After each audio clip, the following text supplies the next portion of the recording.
Hello everyone, welcome to Lucky education.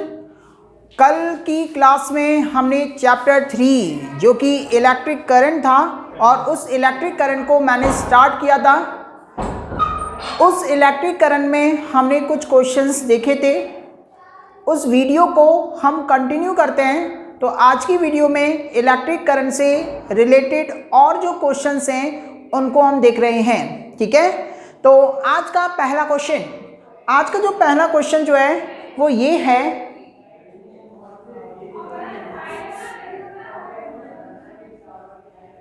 Relation between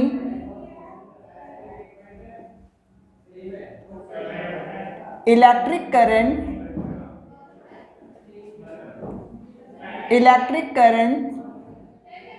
and drift velocity. बहुत ही important relation है, बहुत ही important relation.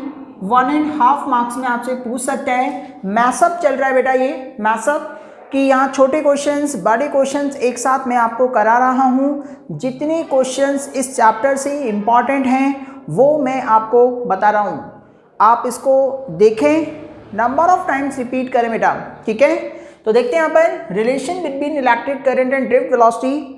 तो इस डेरिवेशन को करने से पहले बेटा आपको मैंने पहले भी बताया है कि कोई भी डेरिवेशन यदि आप कर रहे हो तो सबसे पहले आपको रिजल्ट याद होना चाहिए। जिससे होता क्या है कि 50% कॉन्फिडेंस हम हो जाते हैं कि हमें रिजल्ट आता है।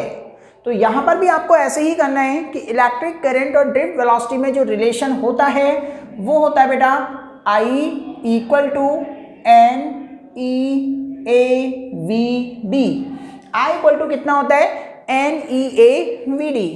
VD यहाँ पर ड्रिफ्ट वेलोसिटी है, A क्रॉस सेक्शन एरिया है, E चार्ज ऑफ इलेक्ट्रॉन है, N density of free electrons हैं, जिसका मतलब होता है number of free electrons per unit volume. इसकी मैं आपको एक ट्रिक बता रहा हूँ याद करने की। ठीक है, इसकी मैं याद करने की आपको ट्रिक बताऊंगा जब मेरा डेरिवेशन खत्म हो जाएगा, जिससे कि आपको ये रिजल्ट जो है वो याद रहे। तो देखते हैं इस डेरिवेशन को हम कैसे करते हैं। तो हम यहाँ पर हम कर क्या रहे हैं बेटा, एक हमने कंडक्टर कंसिडर किया। ये कोई कंडक्टर है, इसकी लेंथ L है, क्रॉस सेक्शन एरिया A है। यहां मैंने इस कंडक्टर को एक बैटरी से कनेक्ट किया। तो हमने देखा ये प्लस और ये क्या बेटा माइनस। तो यहां इस कंडक्टर में एक इलेक्ट्रिक फील्ड जो है ना वो सेटअप हो जाती है। इलेक्ट्रिक फील्ड सेटअप होने से जो इस कंडक्टर में फ्री इलेक्ट्रॉन है इन पर क्या लगता है बेटा, फोर्स लगता है, इलेक्ट्रिक फोर्स, जो कि opposite to the electric field लगता है, जिससे इलेक्ट्रॉन जो है वो लोअर टर्मिनल से हाई टर्मिनल की ओर क्या करते हैं, मूव करते हैं। किससे? ड्रिफ्ट वेलोसिटी से। ओके बेटा, तो सबसे पहले हम यहां पर ये देख रहे हैं कि टोटल नंबर ऑफ इलेक्ट्रॉन कितने हैं इसमें, टोटल नंबर ऑफ इलेक्ट्रॉन। तो टोटल नंबर ऑफ इलेक्ट्रॉन की बात यदि हम करें, यहां पर बेटा एक स्मॉल n का फैक्टर होता है। Small n density of free electrons है। इसका मीनिंग होता है बेटा number of electron per unit volume, ये होता है।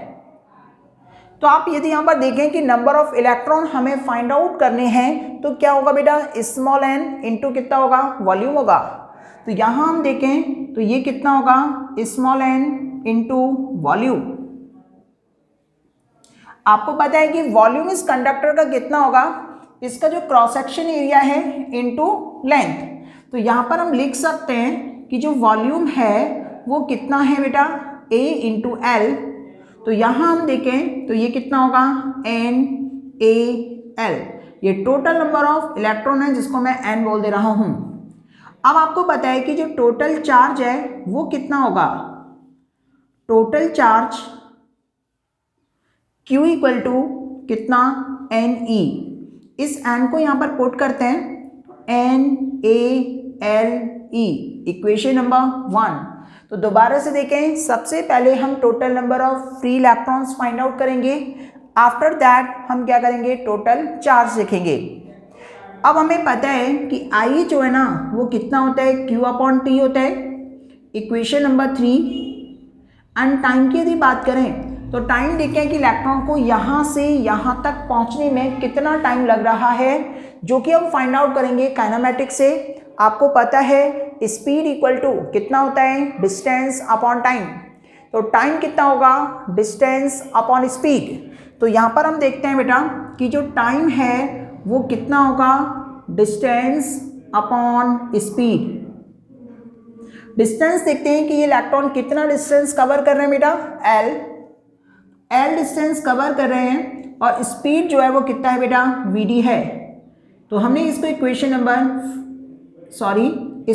नंबर 2 कंसीडर कर रहा हूँ, इसको मैं इक्वेशन नंबर 3। तो अब हम क्या देख रहे हैं कि इक्वेशन 1, 2 एंड 3 से मैं Q की वैल्यू यहाँ पुट करूँगा और T की वैल्यू यहाँ पुट करूँगा। तो देखें जाए फ्रॉम इक्वेशन 1, 2 एंड 3। तो देखें यहाँ पर कि जो I है वो कितना होगा, Q की जगह कितना है बेटा, NaLe upon time, L upon Vd, L upon Vd। L से L कैंसिल आउट, तो I की वैल्यू कितनी होगी, NeAVd।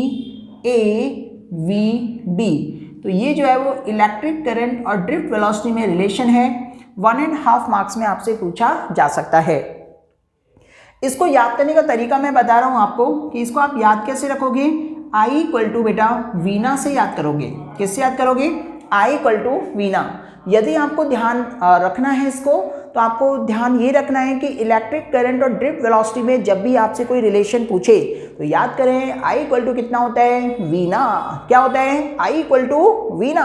कैसे, देखो V जो है ना, ये V, तो ये जो वा है, हिंदी का जो अल्फ़ाबेट जो वा है, तो ये किससे बनता है बेटा, V से बनता है। ठीक है, ये V जो है वो क्या है बेटा, ड्रिफ्ट वेलोसिटी है। बड़ी की जो मात्रा है ये किससे बेटा, E से बनता है। ये ना से नल है, N से बनता है। ये बड़े या की मात्रा है, A से बनता है। तो देखो आ गया ना, NeAVd। ओके बेटा, तो इस तरह से आप इसको क्या कर सकते हैं, याद कर सकते हैं कि इलेक्ट्रिक करंट और ड्रिफ्ट वेलोसिटी में रिलेशन क्या होगा। ओके बेटा, अगला क्वेश्चन बेटा, मैंने आपको कल जो है ना किरचॉफ का करंट लॉ एंड किरचॉफ का वोल्टेज लॉ बताया था। वहाँ मैंने आपको फिल इन द ब्लैंक्स में बताया था कि ये किस पर बेस्ड है, ये कंजर्वेशन ऑफ चार्ज पर बेस्ड है और ये कंजर्वेशन ऑफ एनर्जी पर बेस्ड है। ठीक है, तो ये जो है वो कंजर्वेशन ऑफ चार्ज, ये मैं आपको बता चुका हूँ कल के लेक्चर में। ये मैं आज इसलिए बता रहा हूँ कि इनके स्टेटमेंट भी आपसे पूछे जा सकते हैं। कंजर्वेशन ऑफ एनर्जी, ठीक है। तो देखो ये क्या है, ये क्या बोलता है स्टेटमेंट में, आपको ये बोलना है कि किरचॉफ का जो करंट लॉ है, इस लॉ के अकॉर्डिंग किसी एक पॉइंट पर या किसी जंक्शन पर द सम ऑफ, कौन सा sum, algebraic sum of all the currents is equal to be 0। ठीक है, तो ये क्या बोलता है कि किसी एक पॉइंट पर या किसी एक जंक्शन पर algebraic sum of all the currents is equal to 0, यानी कि summation of I equal to कितना बेटा, 0। ये मान लें I1 है, ये I2 है, I3 है, I4 है, I5।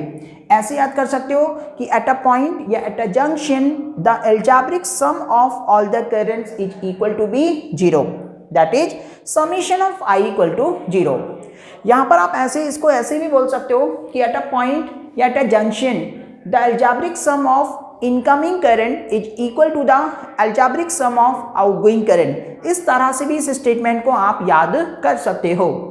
नेक्स्ट जो केवीएल की यदि बात करते हैं, तो केवीएल जो है ये कंजर्वेशन ऑफ एनर्जी पर बेस्ड है, जो कि होता क्या है, according to this law in a close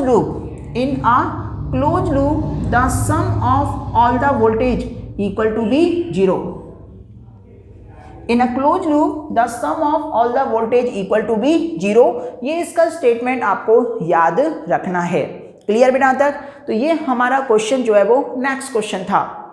इसके बाद में बेटा आपको बोल रहा है कि अगला question in which of the following, in which of the following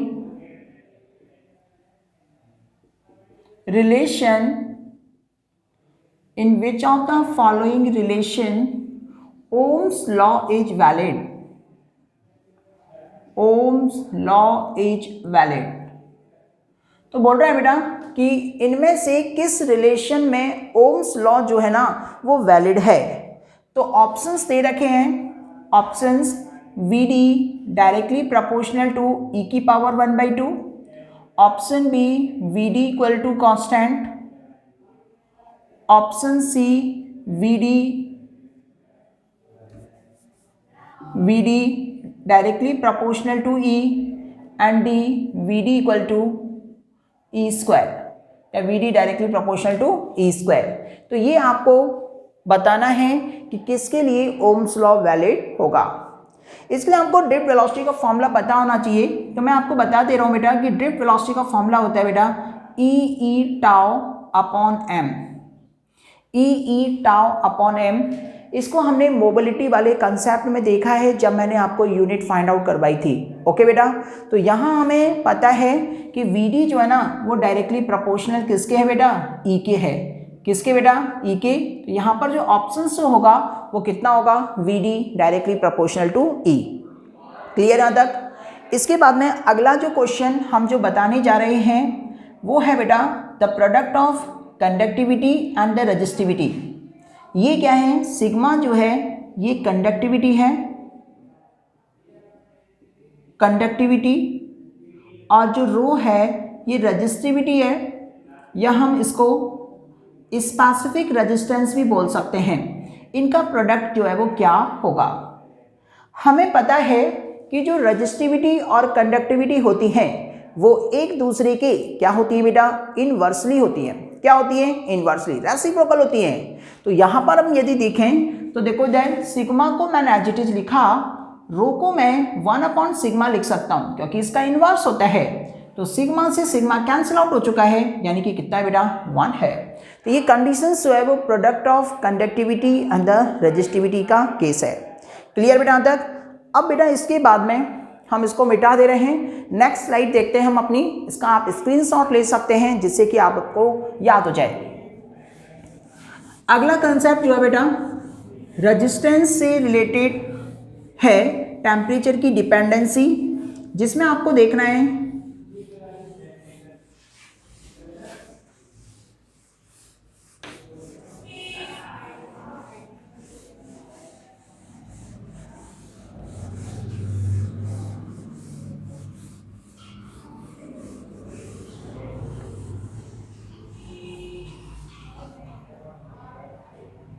देखो बेटे, तो यहाँ पर बेटा हम देखते हैं, मैंने आपको बताया हुआ था कि जो कंडक्टर है ना, कंडक्टर, इस कंडक्टर के केस में रेजिस्टेंस जो है ना वो क्या होता है बेटा, पीटीसी होता है, यानी कि positive temperature coefficient of resistance. इसका मतलब क्या होता है, टेम्परेचर इंक्रीज कर रहा है ना तो रेजिस्टेंस क्या करेगा, इंक्रीज करेगा। पहला कंसेप्ट इसको देखना है। इसका दूसरा कंसेप्ट हमें पता है बेटा, ओम्स लॉ जो होता है ना, ओम्स लॉ के अकॉर्डिंग हम यदि V और I के बीच में ग्राफ ड्रॉ करें, V व I के बीच में ग्राफ ड्रॉ करें तो आपको पता है कि ओम्स लॉ के according V directly proportional to I, यानी कि V equal to IR। If we draw the graph between V and I, the graph is straight line. Okay बेटा, तो यहाँ पर हम देखें इसका स्लोप यदि मैं फाइंड आउट करूँ तो आपको पता है स्लोप जो है वो क्या होता है, tan थीटा होता है, और tan थीटा जो है वो क्या होता है, बाई अपॉन एक्स, यानी कि परपेंडिकुलर अपॉन बेस होता है। बाई एक्सिस पर क्या है, v, एक्स एक्सिस पे क्या है बेटा, i, और आपको पता है कि v अपॉन i कितना होगा बेटा, r होगा। तो ध्यान रखना है कि vi ग्राफ का जो स्लोप है वो रेजिस्टेंस देता है। क्या देता है, रेजिस्टेंस। ओके बेटा, यदि बेटा यहाँ पर मैं i बनाता और यहाँ पर मैं v बनाता तो ये क्या देता, 1/r देता। क्या देता, 1/r। ये आपको ध्यान में रखना है कि क्वेश्चन में कभी कभी गुगली फेंक देता है कि यहाँ ये v और i ना बोल करके क्या बोलता है, i और v बोलता है। ग्राफ तो अभी भी स्ट्रेट लाइन बनेगा क्योंकि करंट वोल्टेज के प्रोपोर्शनल या वोल्टेज करंट के proportional. But in this condition जो tan थीटा होगा जो कि कितना होगा I/V होगा which is also equal to कितना 1/r। तो यहाँ जो स्लोप है वो 1/r को रिप्रेजेंट कर रहा है और यहाँ जो स्लोप है वो r को रिप्रेजेंट कर रहा है। एक बार क्वेश्चन आपके एग्जाम में आया हुआ है कि आपको एक फिगर गिवन है, एक फिगर, और उसमें रेजिस्टेंस की वैल्यू गिवन है आपको डिफरेंट टेम्परेचर पर, ठीक है। तो डिफरेंट टेम्परेचर पर आपको गिवन है और बोल रहा है कि कौन सा स्टेटमेंट सही है। तो देखते हैं यहाँ पर कि ये जो कंडीशन है, तो ये T1 है, ये T2 है और ये आपको ग्राफ दे रखा है VI। आपसे बोल रहा है कि इनमें से कौन सा स्टेटमेंट जो है या कौन सा ऑप्शन जो है वो सही है, T1 greater than T2, option B T1 less than T2, option C T1 equal to T2, option D none. तो आप यहाँ पर ये देखें कि VI ग्राफ है यहाँ पर और VI ग्राफ का स्लोप क्या बताता है बेटा, रेजिस्टेंस बताता है। क्या बताता है, रेजिस्टेंस बताता है। और रेजिस्टेंस कंडक्टर के केस में क्या होता है बेटा, डायरेक्टली प्रोपोर्शनल होता है। तो रेजिस्टेंस है तो वही क्या होगा, टेम्परेचर का रिलेशन देगा। तो हमने यहाँ पर देखा कि स्लोप है ना वो रेजिस्टेंस बता रहा है, यानी कि जिसका स्लोप ज़्यादा होगा उसका रेजिस्टेंस ज़्यादा होगा और जिसका रेजिस्टेंस ज़्यादा होगा उसका टेम्परेचर ज़्यादा होगा। क्लियर यहाँ तक। तो यहाँ पर हम देख सकते हैं बेटा कि स्लोप इंक्रीज कर रहा है तो रेजिस्टेंस इंक्रीज करेगा एंड टेम्परेचर भी इंक्रीज करेगा। हमने देखा कि ये वाला एंगल जो है वो θ1 है और ये वाला एंगल θ2 है।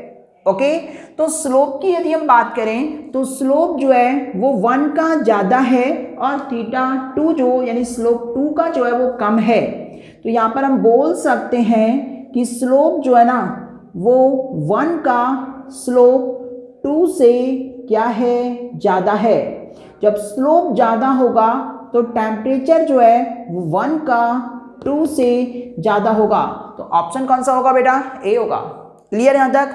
हाँ, यदि ये ग्राफ ऐसा होता, यदि ये ग्राफ ऐसा होता, IV बना दे रहा हूँ जिससे कि आपका कंफ्यूजन क्लियर हो जाए। यदि ये ग्राफ ऐसा होता, ये T1 और ये T2, ये एंगल θ1 और ये एंगल θ2, तो यहाँ पर क्या है बेटा कि इसका जो स्लोप है ना, इसका स्लोप वो क्या दे रहा है, 1/r दे रहा है। क्या दे रहा है, 1/r। ठीक है, या फिर मैं इसको आपको बोल रहा हूँ कि r जो है ना वो क्या है, 1/, स्लोप है। क्या बेटा, 1/, slope.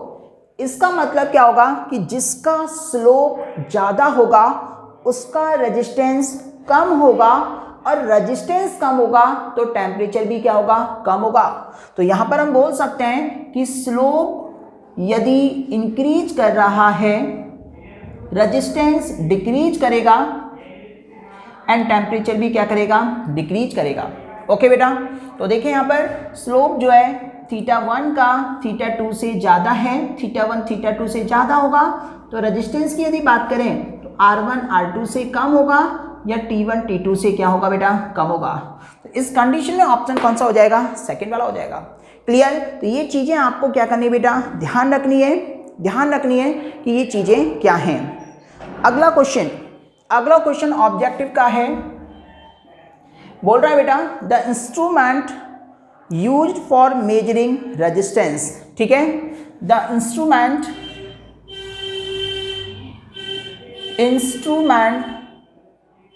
Used for resistance, the instrument used for measuring resistance, resistance measure करने के लिए कौन सा इंस्ट्रूमेंट यूज किया जाता है।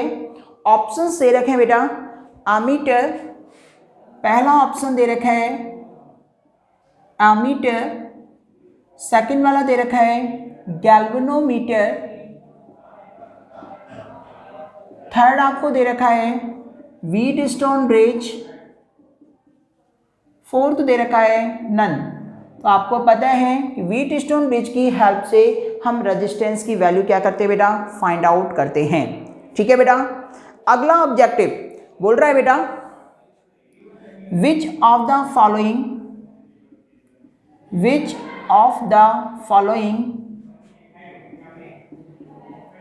cannot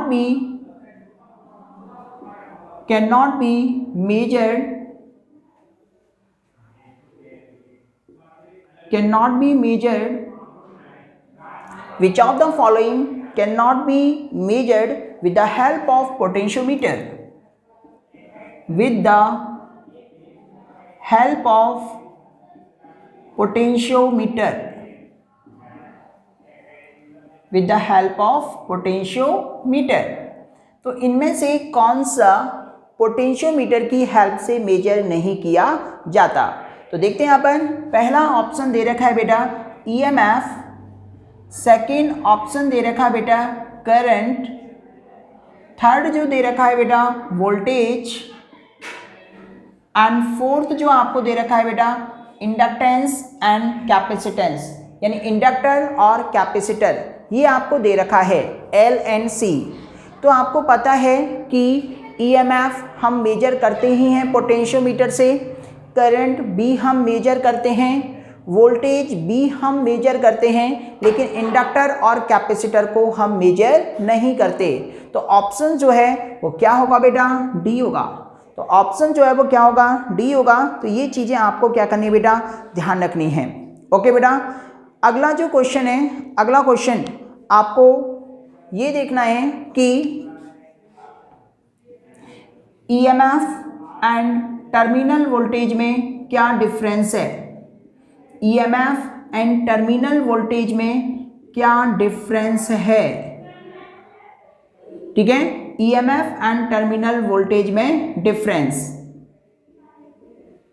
तो देखो ये हमारे राजस्थान बोर्ड का जो इस साल का मॉडल पेपर है उसमें भी दिया गया है। तो आपको ये देखना है कि सबसे पहला जो डेफिनेशन है उससे आपको डिफरेंस बताना है। तो ईएमएफ जो है वो कब होता है, जब सेल ओपन सर्किट में होता है, तो सेल के एन टर्मिनल के बीच जो पोटेंशियल डिफरेंस होता है उसको बोलते हैं बेटा ईएमएफ। टर्मिनल वोल्टेज क्या होता है कि जब सेल क्लोज्ड सर्किट में होता है तो सेल के एन टर्मिनलों के बीच जो पोटेंशियल डिफरेंस होता है उसको बोलते हैं बेटा टर्मिनल वोल्टेज। ओके, पहला डिफरेंस। दूसरा डिफरेंस आप लिखोगे बेटा चार्जिंग और डिस्चार्जिंग कंडीशन का, कि चार्जिंग कंडीशन में जो टर्मिनल वोल्टेज होता है वो ईएमएफ से ज़्यादा होता है, और डिस्चार्जिंग के केस में जो टर्मिनल वोल्टेज है वो ईएमएफ से क्या होता है बेटा, कम होता है। क्लियर। तो ये दो डिफरेंस आपको क्या करने बेटा, देखने हैं। ठीक है, तो आज हमने बहुत सारी चीज़ें देखी, वीडियो थोड़ी लंबी हो जाएगी, तो कल की क्लास में हम और क्वेश्चंस देखेंगे। तो कल की क्लास में हम क्वेश्चंस और देखेंगे इस करंट से रिलेटेड। आज की क्लास में हम इतना ही देखेंगे, इनको आपको क्या करना है, रिकॉल करना है। ओके, तो थैंक यू।